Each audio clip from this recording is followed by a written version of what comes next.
Salam, hər vaxtınız xeyir olsun. Mən Fis Akademinin İngilis dili müəllimi Aysel Çələbi. Bugün sizlərlə məzunların imtahana düşmüş İngilis dili suallarının mətn bölməsinə baxırıq.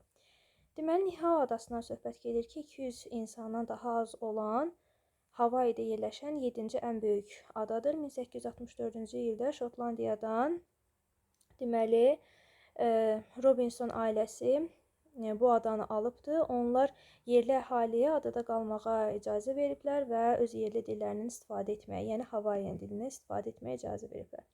Deyir, Nihao'nun sahibləri olaraq Robinsonlar burada öz qaydalarını, yeni qaydalar yaradıblar. Yeni qaydalara əsasən onlar turistlərə adanı ziyarət etməyə qadağan ediblər. Əsas səbəbi isə bu idi ki, mədəniyyəti qorusunlar və adanın yerli insanlarını, adət-ənənələrini qorusun. Ona görə də insanlar buranı Forbidden Island, yəni qadağan olunmuş ada adlandırmağa başlayıblar. 1987-ci ildən bəri Robinsonlar qaydaları dəyişdiriblər. Turistlərin adaya girişi mümkün olub, ancaq xüsusi dəvətnamə ilə. Deməli, yarım günlük helikopter turları və ovlama səyahətləri, ovlama səfərləri əl çatandır ziyarətçilər üçün.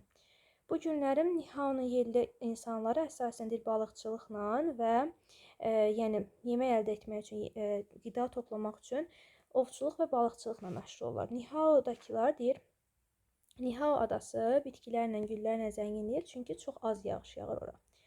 Adanın sahilləri 80 adanın sahillərində deyir 80 suiti var, hansı ki nəsli kəsilmək təhlükəsindədir. Bəzən bu suitlər adaya yaxın gəlirlər ki, beləliklə də ziyarətçilər onlara görə bilirlər. İndi 23-də deyir ki, niyə bu ada qadağan edilmiş ada adlanır? Çünki neynəmişlər? Turistlərin gəlişinə icazə verməmişlər. İndi baxırıq A variantına deyir ki, Robinsonlar dildən istifadə etməyə icazə vermiblər, səhvdir A variantı.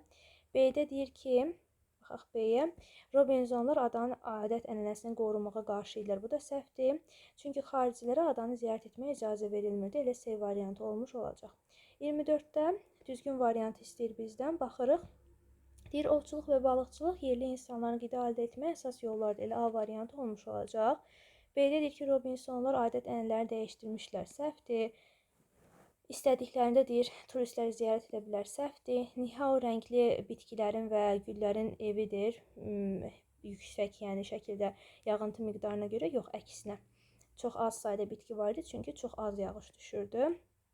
Yüzlərlə deyir, adada deməli suiti yaşayır, Havayian suitisi yaşayır, amma ki orada 80 dənə yaşayırdı və hətta nəsli kəsilmə təhlükəsində idi. 25-də deyir ki, Robinsonlar deməli yerli insanları adadan tərk etdirdilər, tərk etməsinə səbəb oldular, səhvdir. Nihao'nu Havayi əhalisinə satdılar, səhvdir. Yerli Havayi deyir köklərindən gəlirdi bu ailə, yox, bunlar əksinə Şotlandiyadan gəlmişlər bura. Nihao dilini dəyişdilər, bu da səhvdir. Adada öz qaydalarını yaratdılar, düzdür. 26 mətni haqqında idi. Mətn təbii ki, Havayinin ən böyük adalarından biri olan Nihao adası haqqında idi. 27-də to keep somebody or something safe. Keep safe qorumaq deməkdir, protect olacaq. Nowadays bu günlərdə deməkdir. Yəni 3-cü paraqrafdan today sözünü götürəcəyik bunun yaxın mənalı sinonimi olaraq bugün. 29-da deyir, sometimes the seas come close to islands, so deyir ki, deməli, bəzən suitlər adaya yaxın gəlirdilər və beləliklə nə edirdi? Bax, ən axırıncı cümləmizdir. Visitors may have an opportunity to see them. Deməli, ziyarətçilərin onları görmək imkanı olurdu. Biz burada visitors-i guest deyə bilərik, qonaqlar deyə, turist deyə bilərsiniz. May have an opportunity ən çox dəyişə bilərik biz burada. Opportunity-nin yerinə yaza bilərik, məsəl üçün chance. Sonra ən çox da chance deyə bilərsiniz. Possibility də ola bilər. Amma ən çox opportunity yerinə chance-ı götürmək daha çox məncə yadınıza gələr.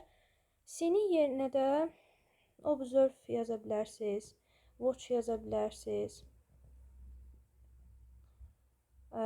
look at yaza bilərsiniz, baxmaq. Yəni bunlardan yazmaq mümkündür. Ümid edirəm nəticəniz ürəyinizcə olmuş olar. Hər birinizə uğurlar.